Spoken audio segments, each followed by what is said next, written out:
how to stand on business.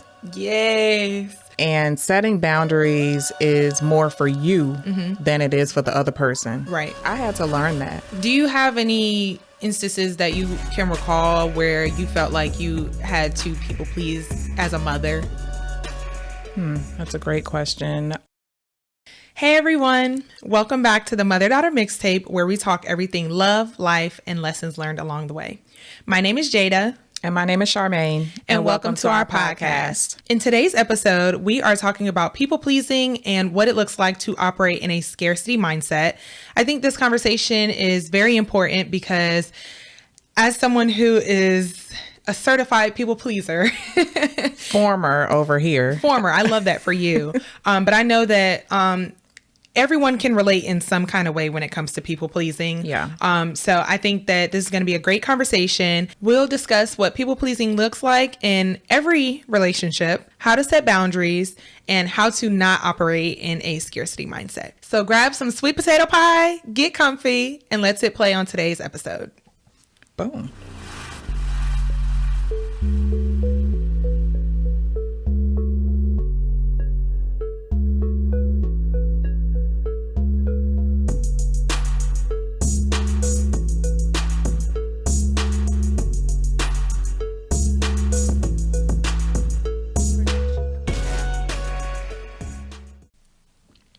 You miss doing the boom, huh? I do. Because she didn't do it last episode. Yeah, y'all. you took my job last time, so I am rightfully taking back ownership. As you should. You do it well, okay? Thank you. Let's go ahead and have our little weekly check-in. How are you feeling? I'm feeling good. I'm feeling really good. Life is good. Work is good. Good. I feel like the pod is going well. Yeah, for sure. You know, people are giving us great feedback and, you know, we're getting our engagement up. And I love that for us and for the pod and for our community. So things are going well. I can't complain. Good. I agree with that, especially what you said about the podcast. Like, we've been getting a lot of great feedback from you guys, and we are so appreciative that you guys continue to tune in every week with us and, you know, just give us feedback and let us know how we're doing. So don't be afraid to give us some constructive feedback or positive feedback. For sure. We are always looking to grow. So, and just grow be and better. learn. And Like, learn, it's been a learning process as well. So talk about it. A real learning process. yeah, for sure. But what's going on with you? My life is good, but However, my love life is in shambles, y'all. Not shambles. I'm gonna just keep it real with y'all. This time of year, especially, it's like this is the time of year where it's getting cold. You want to be booed up and cuddled up, and it's the holidays, and you want to spend that time with a partner and stuff like that. Yeah. Girl, it's so ghetto out here. Not as ghetto in these streets. Yes. Why is dating so hard? We talked about this, episode 2? We could talk about this every episode. We really could. Like, it doesn't stop. Right. It never stops. Yeah. So, aside from that, my life is good. And honestly, no complaints. Like, you live and you learn. Yeah. And, you know, that's one of the reasons why this episode is going to be very near and dear to my heart. Same. Because as a people pleaser who is working on not being a people pleaser, I'm going to be talking to myself listen throughout this episode. And it'll be reminders to myself, because I feel like you need those constant reminders, even if it's a conversation with yourself. And, you know, we'll get into all that. But yeah, I'm really excited about today's topic too. Yeah, me too. So let's go ahead and jump right in. As we mentioned, people pleasing is something that, you know, we all do in some form in all of our relationships, whether that's platonic with our friends, romantic with our partners, in dating, work with your parents or with your family. Yeah. So let's talk a bit about that. Yeah. Yeah. I think most of the time we don't even realize that we're doing it, because I think, especially like in the Black community, growing up, you always want to please your parents. And I feel like that's where it starts. So, you know, especially, I'll just speak for myself, like back in I was born in the 70s, but I'll call myself an 80s baby, because that's when you really, you know, get to the point when you're in those, I would say probably elementary school years and up. That's when you're really trying to kind of find your identity and, determine, how do I make my parents happy? Like, no one wants to be a disappointment, right? So it starts with, I think, very early on, very early ages, where you're trying to please your parents, or maybe you're trying to please your teachers, or, what have you. So I don't know. I think it's ingrained in us as Black people more so, and not that I can speak from any other perspective, but I just feel like that we do a lot more when it comes to wanting to please our parents and not wanting to disappoint them. And, we have our own struggles in the Black community, from a family perspective, that I just think people pleasing starts very early on. But of course, at that age, you don't realize it. Right. I agree with that. And speaking from my own perspective as well, I definitely think that as I was growing up, I definitely had that going on with you, because I know you didn't mean any harm when you wanted me to like do well in life, but there's a lot of pressure behind that. I can understand that. You kind of take it, ingrain it, and you just find yourself as you get older, like you said, you don't even realize that childhood aspect of it kind of just grows into you, and then you start to do it in other aspects of your life too. Yeah, for sure. I think, I don't want to say it's unfortunate. I think coming to the realization that you're doing it, and that takes self-actualization. Like, you have to kind of know who you are as a person to realize, is this just my innate natural personality, or am I doing this to gain the respect or the love or the admiration from someone else, someone outside of myself? And that's when I think people pleasing gets to a place where it becomes detrimental to you as a person. Yeah. And also, since you mentioned the like basically external validation that you get out of people pleasing, I think people don't realize that subconsciously that's what it is. When you're people pleasing, you're doing it because you want that external validation, or you're scared of being rejected in some kind of way. Or you don't want to hurt someone's feelings, or you don't want someone to be upset with you because you've set a boundary or made a decision that may not have been as, I guess, good for the other person or the other party. So that, when I think of people pleasing for myself, that's been more of what it is. Like, I can think of specific instances where I either did something or I didn't do something because I won't say I was afraid, but I just didn't want the other person involved to feel slighted or, to have to go through any strife or something. So I put the onus on myself to, put myself in a predicament that I probably shouldn't have. And it, at the end of the day, you gotta self-preservation. I know that sounds, I don't know, like you are just selfish. I think you have to take care of yourself before you take care of others. And we've been ingrained to think that that's being selfish, and I don't think so. Yeah. Do you have any instances that you can recall where you felt like you had to people please as a mother? That's a great question. Like towards you, or? Yeah, I think so.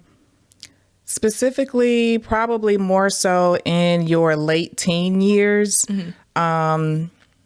We kind of, I'll say after you went off to college, like, we kind of went through a period where, we weren't as close, and in an effort to not step on your toes or to, make you feel as if I wasn't pleased with whatever you were doing, or, it was just, I don't know, that time period was a little rough for me. So my thought in terms of people pleasing during that time period was probably holding my tongue a little more than I may have wanted to, just for the sake of not creating, this negative space between us. So I think that's, that could be considered a form of people pleasing. So I don't know, that's a difficult one, because I don't know that it's necessarily like full on people pleasing. It was also more of, in my mind, a protection of our relationship. Yeah, and I mean, when you put it like that, it definitely does sound like a form of people pleasing in a way because, like you said, protecting a relationship for the sake of like not saying anything or something like that. Yeah, I can see that. So, Yeah, and I think it's mothers and daughters out there. I think there's just this special bond, of course, that we carry, but it's also, like I said, in those late teen years and maybe even just all teenage years, that's a volatile time in a mother-daughter relationship. Yeah.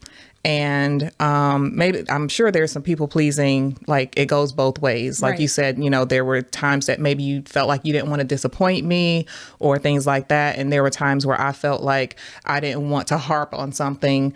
So I kind of kept a little more quiet, or I might have been a little more, I wouldn't say beating around the bush, but just, you know, a little softer with, you know, and I'm a tough love kind of parent, I'm sure. And is. Yeah, I'm a tough love kind of parent. So sometimes I had to check myself with, you know, my approach. And that made me grow as a person. So, you know, I don't feel like that was something that I shouldn't have been doing. So I think as a parent, you just learn and grow and learn to adapt to whatever, you know, relationship you're trying to build with your child. Yeah.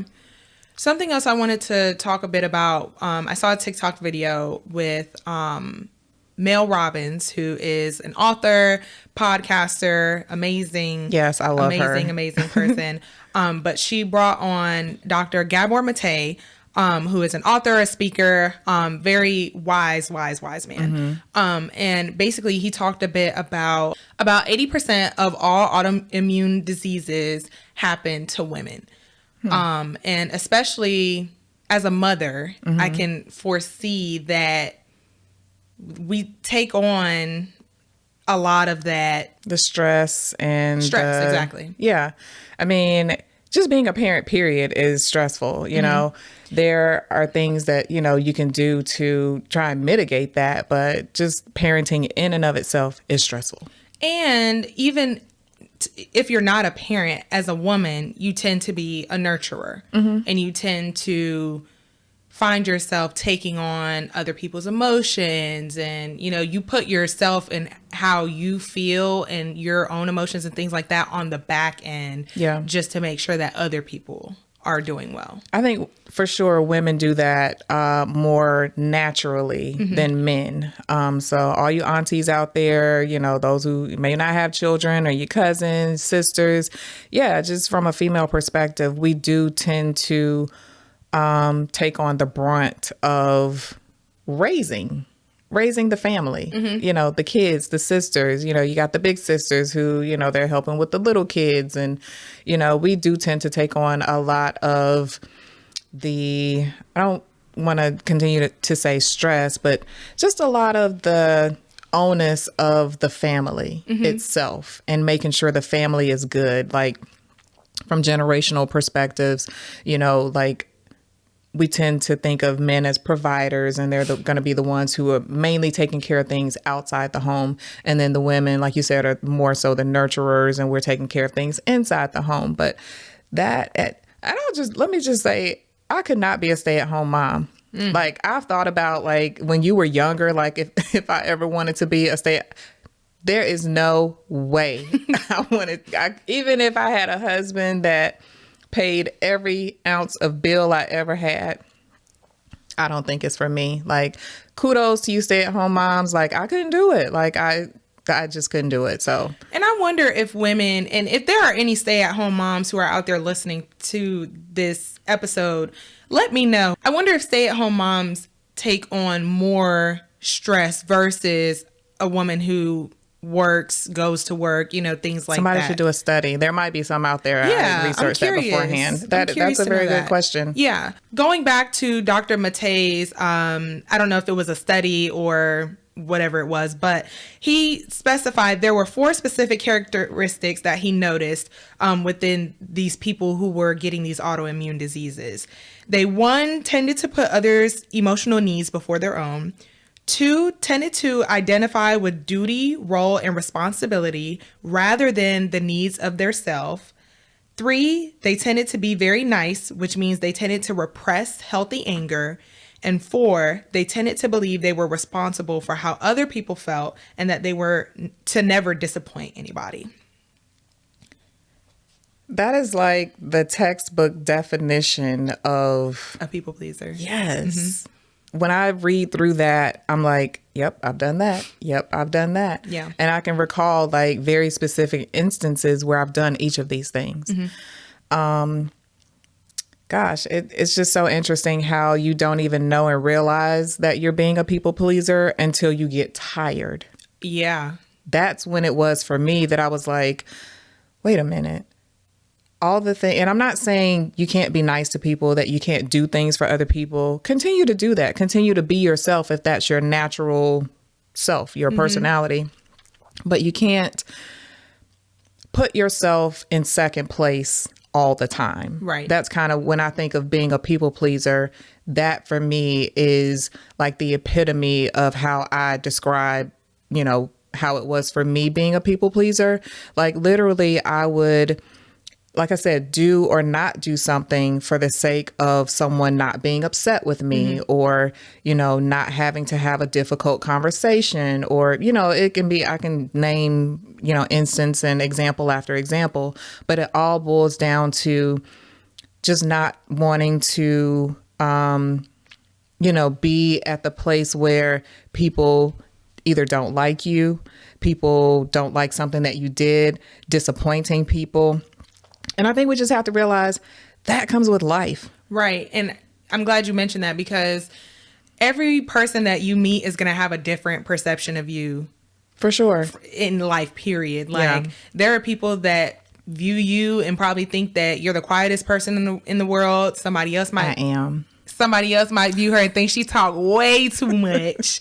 But it's just like, everybody has their own version of you in their head. And it's not your responsibility or your duty to paint a perfect picture of what you are, who you are, and, you know, what your life is. You know what I mean? And I also wanted to mention, too, where you said, you know, if you're just naturally that person who's nice and wants to do things for people, don't let, you know, bad experiences dim your light. Yeah. You know what I mean? Like continue to be, I think it's important to mention that, like continue to be that giving, that nice person. Now, unfortunately, there are going to be people that take advantage of that. Right. And that, you know, don't know what to do with it. And at that point, that's where you learn to set boundaries. Right. And setting boundaries is more for you than it is for the other person. Right. I had to learn that. And it was a difficult lesson to learn. Yeah. Because initially, you know, you're thinking, okay, I have drawn this line in the sand. Don't I expect you not to cross it? But what am I doing to keep you from crossing it? Right. Or not crossing it myself or what have you? So you also have a responsibility when you set a boundary to enforce the boundary. Yeah. Because a lot of the time, you know, we can set a boundary and somebody will cross it and it's like, oh, I'll give them another chance. And that becomes another chance and another chance. And by the time you realize how far down the people pleasing rabbit hole you've gone, right, you know, it's too late to reel it back in. You done turned into Alice in Wonderland, baby. You reel it back in. Okay? Yeah, it's impossible to reel it back in. So I think, again, being self-aware and knowing what you're going to learn how to stand on business. Yes. Don't be like me, y'all. Stand on business the first time. Like, don't. It's hard. It is hard. Yeah. Especially when you set a boundary, because it's just like you said, the boundary's for you. And the sooner people realize that, the easier I would hope it would be for people to understand I'm making a promise to myself. That I'm making a commitment to myself by saying, I'm not going to let this happen. And if you do decide to cross that, I have the opportunity to pull back and do what I need to do. For myself. For myself, exactly. Right. Yeah. So I think that once people realize that when you continue to let people overstep your boundaries, you're breaking promises to yourself. And you find yourself not trusting yourself anymore to enforce those boundaries and to basically keep the promise to yourself that you originally set in the first place. Baby, you just said a word and don't even know it. Listen, you done just bless my soul with that one, because I'm just like, wow, how true that is. Like when you realize that you are basically letting yourself down, it ain't even about the other person at that point. Right. What are you doing for yourself? And it's not selfish. Again, like I almost hate the word selfish because it's been made to make people feel like they should not take care of themselves. Right. And that for me is, I don't know. I think it's more of a reflection on whoever is trying to tell you that you're selfish than it is on you. Right. So I don't know. I'm gonna step off my soapbox on that one for right now. Before she get real mad and Listen. she start going off. I want to go ahead and start to shift our conversation into what people pleasing kind of tends to navigate its way into, which is the scarcity mindset. With people pleasing, it starts to morph into a lacking mindset to where you think that you can't have another experience like the one that you're having. You can't, get a nicer job, or you can't get more money, things like that. Yeah. And I'll speak from experience when it comes to dating. My scarcity mindset has taken over in multiple experiences and relationships because it's already hard for me to find somebody that I like genuinely. Pause. Again, dating is hard for no reason. It's already hard for me to find somebody that I'm genuinely interested in. So when I do finally find that, I feel like I got to hold on to it because I don't know when's the next time I'm going to find somebody that I'm going to really, really like. Yeah, that's a really good point and a great example of what a scarcity mindset looks like. So basically, it's that there's only one out there. Right.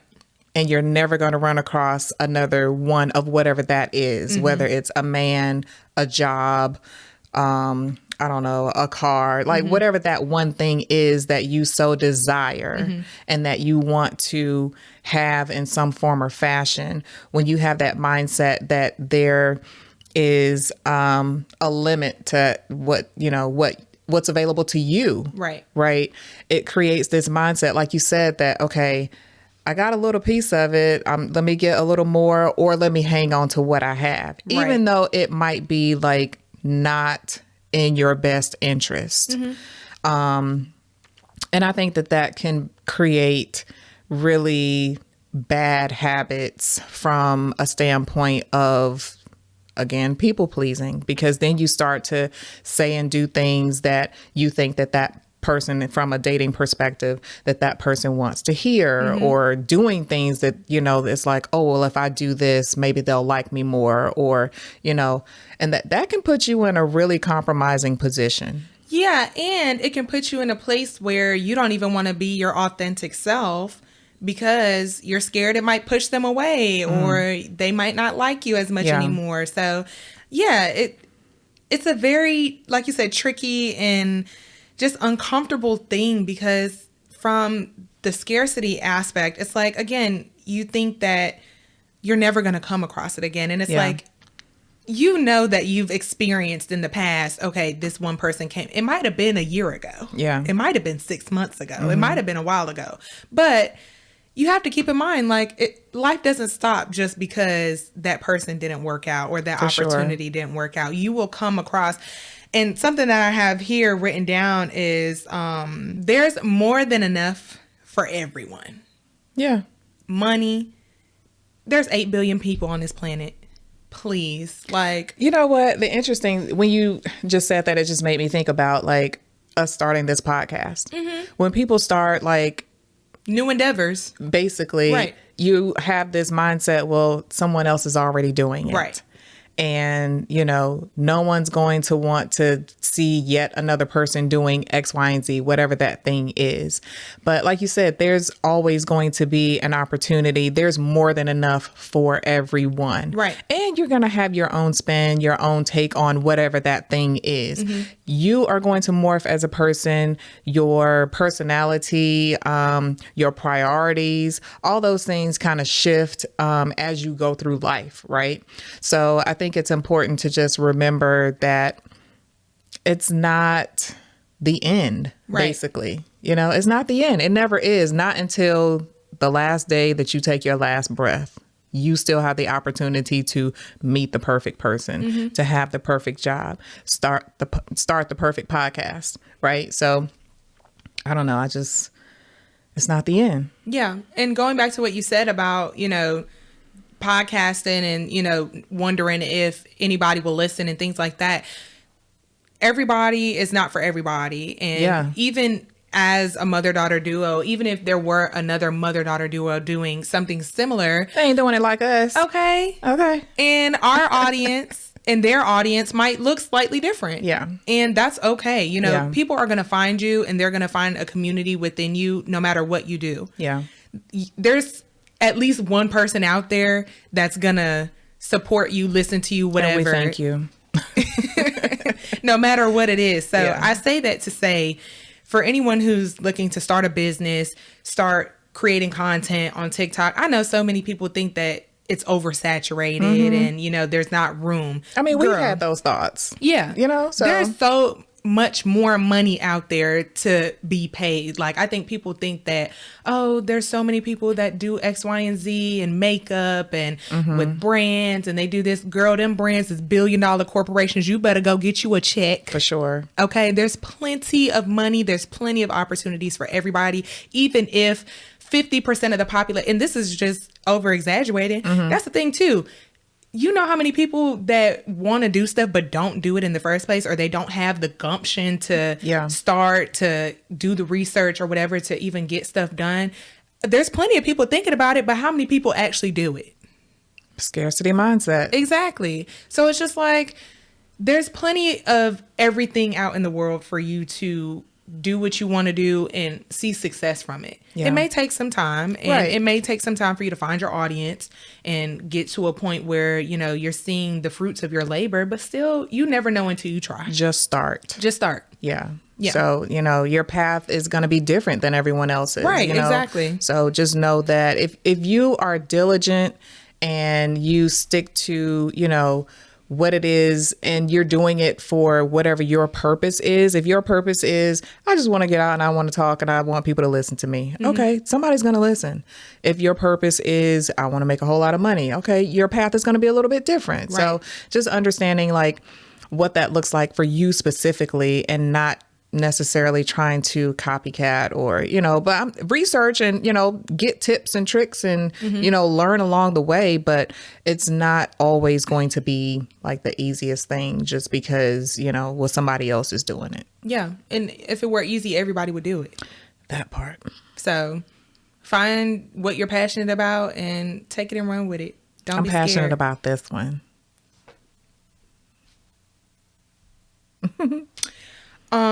I want to circle back a little bit with the scarcity mindset and talk a little bit about how with that you find yourself making fear-based decisions and hoarding and characteristics and things like that. To a certain degree, not necessarily like hoarding things. Yeah, no, I get it. Right. But one thing about me, once I find that one person that I like, I want to hold on to them. And I don't want to let them go. Listen, she calls me and I'm like, girl. It always starts off with girl. Like, come on now. And it's so crazy because when I'm on the outside looking in, I be the main one telling people like, girl, listen, I give the best advice, but am I going to take my own? Not at all. Not at all. And it's just like, the thing about me though is that I'm self-aware. At least I know. Yeah, like, for sure. I'll tell one of the conversations we had, I'm like, I know I'm settling in this particular relationship. I know that. But here I am. And you know what? That's interesting because, you know, earlier I talked about being self-actualized and being self-aware. That doesn't mean that you're going to be perfect in everything that you do. Yeah. You know? It doesn't mean that you just going to stop doing all the bad habits that you do. You just realize that you're doing it in the moment. It don't stop nothing. You continue to do it.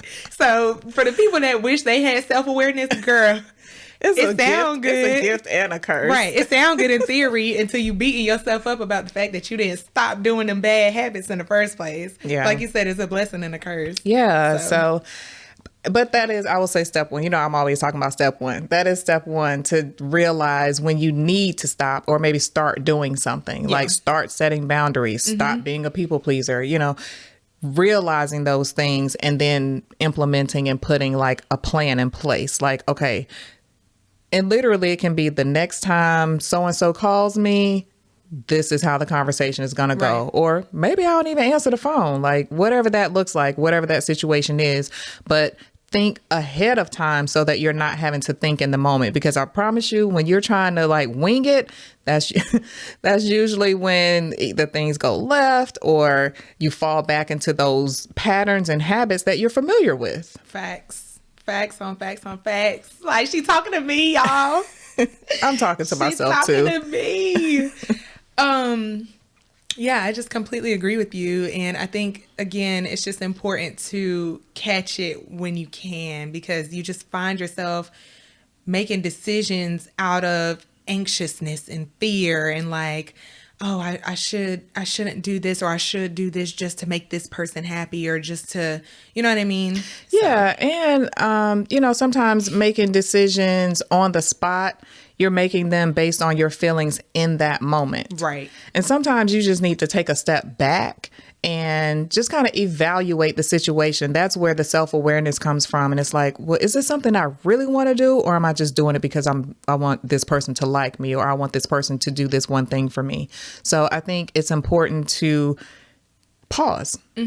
Take a moment, take a breath. Sometimes I need to sleep on it. Like, right. You know, so whatever that moment is for you, take that moment and make sure. Now, if you decide to move forward with whatever that thing is, so be it. At least you've taken the time to just think about it and see if that is like the step or the direction that you need to go. And remove your emotions as well. That's hard. It is hard. It's very hard. Yeah. Especially going back to dating. Like, if you, for example, this is not based on a true story. For example, if you find that you know that this particular situation isn't good for you, but you continue to be in it for the sake of comfort or whatever it might be, think about it from the aspect of not the emotional aspect. And I say that in the way of like, don't make the decision of whether you're going to stay in it or get out of it when you're in those emotions. Yeah. If you're mad and you feel like, oh, I'm ending this right here, or I'm, you know, whatever. Yeah. Girl, as soon as you ain't pissed off no more, you done changed your mind. Yeah. Hello. Yeah. So make decisions.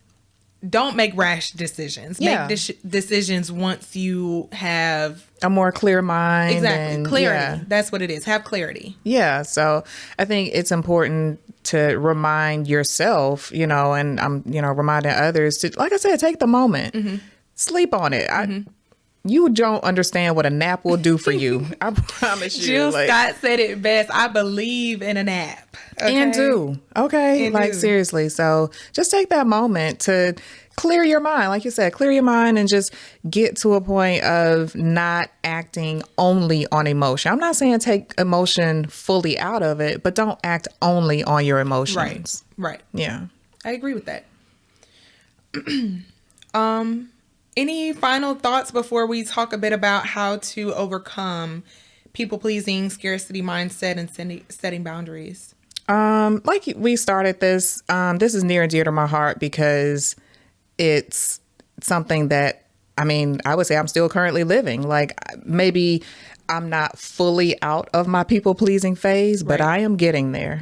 You know, I am transitioning, if you will. I am realizing more in the moment when I'm doing it. So I think just having those thoughts, and I don't know, maybe this is probably getting into what we're about to talk about, but, you know, having those moments where you start to see it as you're doing it versus after the fact. Hindsight is always 20/20, right? But, you know, getting to the point of realizing either before or as you're doing it, so that the next time you know, kind of get to a point of having those thoughts before you get to the point of doing something that you don't really want to do, or, you know, what have you. So I know that, I'm sorry, we talked a lot more about like from a dating perspective. But a lot of this people pleasing can come in the form of like with your employers and, you know, on your job and taking things. on more work than you probably should or can. Yeah. Now, I'm not, that doesn't mean that, you know, that you shouldn't, you know, be your best self at work. Okay. But at the same time, you got to set boundaries there too. Know your limits. Yeah. So I think it's not always, it's any relationship. So, you know, work relationships, family relationships, romantic relationships. So while we tend to talk a lot more about dating because, you know, that's just easier, but, you know, it's across the board. So it's not just in a, you know, romantic relationship perspective. Right. I was going to ask, do you feel like it has taken you all 48 years of your life for you to get to put this? It on out there. Okay. For you to get to this point where you feel like you're finally coming out of your people pleasing tendencies? On the surface, I will say yes. Definitely, I would say in the last probably year or two, have I gotten to the point of even realizing that I was being a people pleaser. You know, there's just been situations and circumstances that I've gone through in the last couple of years that have made me take a pause on life. And I just had to step back and understand, okay, at this age, at, you know, 45, 46, you know, and now at 48, where am I really going in life? What do I see from my life going forward? What do I want my life to look like? And it was those questions that I had for myself that made me reflect. Now, I tend to always reflect like January 1st of every year. Like I literally, I think back, okay, the last year, how has it gone for me? You know, and there's a period, I don't really do resolutions and things like that. I have a period of reflection. And I think for myself, like, okay, I did that really well. Keep doing that. I didn't like how that looked. Let me reevaluate that. So, you know, for me, it's in those moments of reflection that I gain clarity. So again, hindsight is 2020. So I reflect back and think, you know, in that situation, what could or should I have done differently? And that for me has helped me to learn how to set boundaries, has helped me to learn how to stand on business. And I'm not saying it's easy because it's not. Like you will falter and you'll have those moments where it's like, oh, damn, I should have did, you know, whatever. But yeah, I definitely think at this age, I am more self-aware. And yeah, I love that at your age, I was nowhere where you are at your age. Therapy. It works. Therapy. Yeah. Yeah. And just to kind of go ahead and start talking about like strategies and insights. I mean, I already said it, but therapy. Yeah. Therapy has done so much for me. And just figuring out who I am, what I want out of life, and what I will and will not tolerate in any aspect of my life. Yeah. And I just can't rave about therapy enough. I mean, I know some people have their thoughts on therapy and stuff like that. And, you know, some people just feel like, what can a therapist tell me that I don't already know about myself? But yeah. I feel like my self-discovery journey... What was that? That self-discovery journey that you go through in therapy at any age. Like, I know I'm at a pivotal time in my life where I'm learning a lot about myself, but I just feel like you learn so much at any age with therapy about yourself. So therapy is definitely like number one, and it helps you to learn how to set boundaries as well. If you don't know how to set boundaries in a healthy way already, I would highly recommend talking to someone who is specialized in stuff like that. Boundary work. There are therapists that, you know, are very in tune with things like boundary work. So I would just say something like that. Journaling. Okay. Get them thoughts out on paper before you send that text to that man. Write it down. Okay. Yeah. Write it down. Get your emotions out. That's a form of just release. And it's a good way to really say what you want to say and then come back to it and maybe you find a better way to say it or a different way. Yeah. Right. And that really just goes back to what I said earlier about taking a moment, you know, instead of just lashing out in whatever feelings you have in that moment. Like you said, write it down. I think that's a great suggestion. It just, like you said, a way to release and get it out. But you're not necessarily spewing all of that to, you know, whomever the receiver is.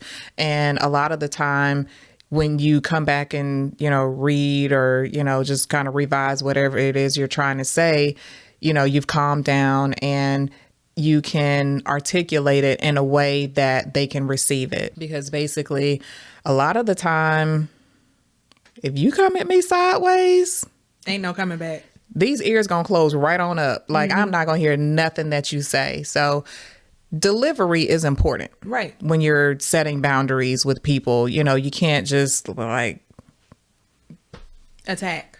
Yeah. Yeah. And speaking on setting boundaries too, learn to say no or set a boundary without feeling guilty about it. Like, wait a minute. Say that again. Learn to set a boundary and or say no without feeling guilty about it. Wow. That's powerful. It is. There's nothing wrong with putting yourself and your needs first. There's nothing wrong with that. And if somebody deems you to be selfish because you put yourself first, send them off. Okay. Send them off. Help them pack their bags for them. And it's not easy. It's not. Especially when you're a people pleaser and you genuinely value connections, right, and you think you want that person in your life because of X, Y, and Z. If you actually sat down and evaluated what you really like about that person and maybe some of the things that you don't like, you might be surprised at how that list shakes out. That has been part of the work that I've done, like in the last couple of years with, you know, certain people where I'm just like, why am I holding on to this? Nothing that they are providing me is serving any part of my life that makes me joyful or makes me happy and, you know, those things. So I think doing a, not just a list, but what do you call inventory?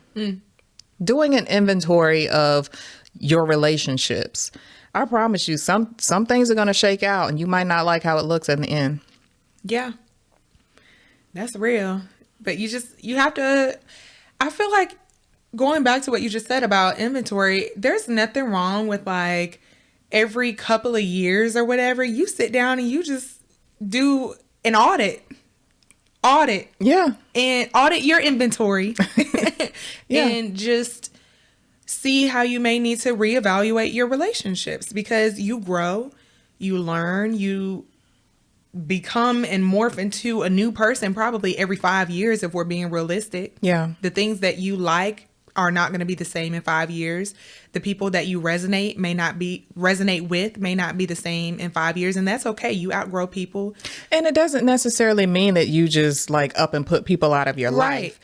You just sometimes have to determine where they fall in your life. Maybe they are not as close as they used to be. And that's okay. Like you said, you know, relationships evolve over time. Some people get closer, some people grow apart, but I think you have to be adaptable to whatever those changes look like. Right. I agree with that. And the last thing I'll say as it relates to people pleasing, reframe rejection to redirection. Well, they always have said, well, I don't know about always. I read it on Instagram and I was like, okay. Rejection is just God's redirection. For sure. And there's nothing wrong with a situation, an opportunity not going the way that you planned. It is just putting you in a position to get what you really want out of life. You might think that this person that you're dealing with, this job opportunity and things like that is the perfect one. But the sooner we realize too, and I talked to you about this recently, everything and every person is meant to be experienced for a certain amount of time. So whether that's for a day, for a month, a year, however long. Could be a lifetime too. Could be a lifetime. But not always. Not always. But, you know, you come to realize, okay, I have gotten what I needed out of this experience. And time's up, essentially. Time's up. And that's not a selfish thing to say. Yeah. I feel like some people could potentially hear that and think, oh, you just trying to get, whatever you need out of that person and then you're done. And I don't think that's the case. Like season, reason, or a lifetime. Some people are in your life for a season, or things are in your life for a season. Some are for a reason, to teach you a lesson. Right. Like I done had some lessons, baby. We all done had some lessons, okay? But yeah, I just feel like when you realize that you don't necessarily get to a point of feeling disparity, like Right. when things don't go your way. And I'll tell you, like I said, now I haven't gone to therapy in the last couple of years. And, that's something that I'm looking to do here, in the very near future. But I have been my own therapist. I know that don't sound right, but do not take what she said and use that as an opportunity to don't listen to me. Diagnose yourself. Okay, go see somebody. Yeah, for sure. And I plan to. But one of the things that I've done in the last couple of years is really just to sit that inventory that we talked about. And maybe it was more of an audit of my life that made me realize you don't have to be doing these things. The people that you thought you wanted in your life, maybe they're not the best people to be in your life, So taking that inventory and really evaluating what your needs are at that time, and that changes, from day to day, year to year. I think it just helps to make sure that you have the right people around you. Those that are at least very close to you. Now, we all have associates and people that, we're cool with, and, we're going to be cool. And when I see you once a year or whatever, look, we're going to dap it up. We're going to hug it out. We're going to catch up and everything is cool. But people that are actually in your inner circle, you need to make sure that y'all are supported. Aligned. Ooh. Aligned. That's literally been my word for this year. And I can't even believe I haven't brought it up before now. Alignment. Literally, like when 2024, I said I'd do an inventory, or, I'd do this self-evaluation and reflection January 1st, literally every year. That was what I said that the word was, not only for 2024, but 2024 and going forward. Right. Alignment. That word is so powerful that it literally can get you to where you need to be in every aspect of your life. And alignment. I love it. Don't forget. Shifting out of a scarcity mindset, I just want to touch on a few things about how to basically come out of that. Again, like I said earlier, there's more than enough for everyone. And I think that once people start to embrace the abundance of the world is abundant. Yes. Okay. Embrace that, know that, and operate in abundance. Because when you move in abundance, your life starts to flow in an abundant way. Okay. I ain't here to. I'm like, are you preaching today or I'm what? not here to be preaching and get into all this spiritual stuff. But it's true. When you operate from an aspect of desperation and scarcity and things like that, that's what it tends to be. That, because that's all you see. Right. Yeah. So operate in abundance, move in abundance, and know that you have the ability to create the lifestyle that you want, essentially. It might take a little bit of work. It will. It's going to take a little bit of work. As it should, because nothing that's good comes easy, and nothing that's easy is good. Y'all know what I'm trying to say. Okay. And the last thing I'll add as well, something that's really been super helpful for me is doing my affirmations. And y'all ain't got to listen to me, but let me tell y'all my story.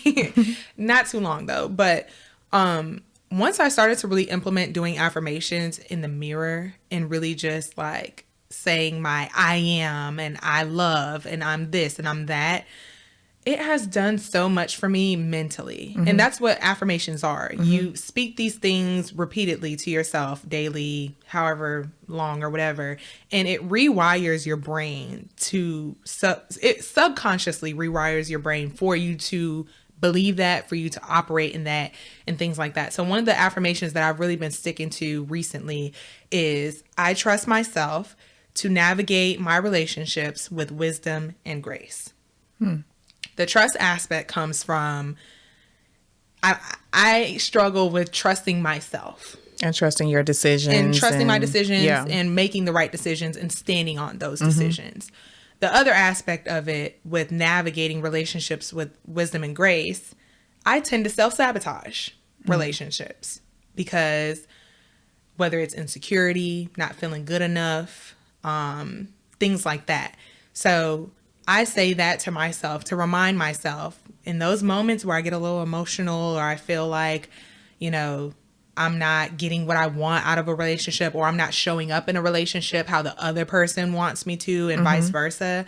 I tell myself, I trust myself to navigate this with grace and wisdom. Conversations. Like, this could be a whole nother topic, but yes. So do your affirmations. You would be surprised how much of a difference it'll make in your everyday life. Yeah, no, I love that. I am not the best at doing that. I did download an app, the affirmations Get app. your one daily reminder at 9 a.m. Yeah. So, you know, I think that's a great suggestion. And something that stuck out for me in what you just said is how you can rewire your mind. You really can rewire the way that you think about things. I literally was, you know, thinking to myself probably not even 2 weeks ago how I have somehow and somewhat trained myself to see the silver lining in most situations. Like, and it took time to get there. So, you know, sometimes when you just feel like down and out and in despair and all you can see are like all the bad things that are happening to you, if you train yourself, like you start to tell yourself, oh, well, I'm late to work today, but maybe that was because I avoided an accident. Like little things like that. And what I'm saying is basically seeing the silver lining in whatever that dark cloud is. And when you start to do that more often, it becomes more natural. Right. So there is the ability to retrain the way you think. Right. So train your brain for sure. Any additional comments, thoughts that you would like to share as we wrap up? I don't think so. I think today's conversation was really good and I enjoyed it. I think that it's an opportunity for us all to just be reminded that you don't have to be a people pleaser. Right. And it doesn't mean that people aren't going to like you because you're not a people pleaser. The people that are supposed to be in your life and that, you know, are the people that are your inner circle and those that are closest to you. If they are the right ones, they will understand what boundary setting looks like. They will understand what it means to stand on business, and they're not going to be offended by it. Right. So I think when you come across those people who, you know, you try to draw that line in the sand and, you know, they're huffing and puffing and up in arms about it, you might need to rethink that situation or that relationship. So that might tell you more. Their actions will tell you everything you need to know. Right. Right. So I think it's just important to be open to the signs, if you will, and understanding that just because someone is upset with you or they may not like what you're going to do, it doesn't mean that you have to do what they say just because you want them to feel a certain way. Think about yourself first. And that does not mean selfish. Right. Right. Yeah. So, yeah. Okay. I don't have any additional thoughts. I think we hit everything on the head there. I will just pose one question to the audience and say, have any of you ever dealt with people pleasing and or a scarcity mindset, and what have you done to overcome it? Drop any advice, tips, insights that you all may have in the comments. Yeah. And yeah, if you have any struggles that you want to share and, you know, want to seek advice or anything like that, drop it in the comments and maybe somebody can give you their best tips and tricks. Yeah. Sounds good. All right. Thank you guys so much for watching this episode of the Mother Daughter Mixtape. You can find us on Instagram and TikTok at the MD, M as in mother, D as in daughter mixtape. You can also find us on Spotify and Apple Podcasts at the Mother Daughter Mixtape, and YouTube, of course, as well at the Mother Daughter Mixtape. Yeah. All right. So we hope you enjoyed today's episode, and we look forward to your feedback, your comments, your stories. So make sure you drop down in the comments and let us know. Yeah. We'll see you guys next week. Thank you guys so much for watching. Bye.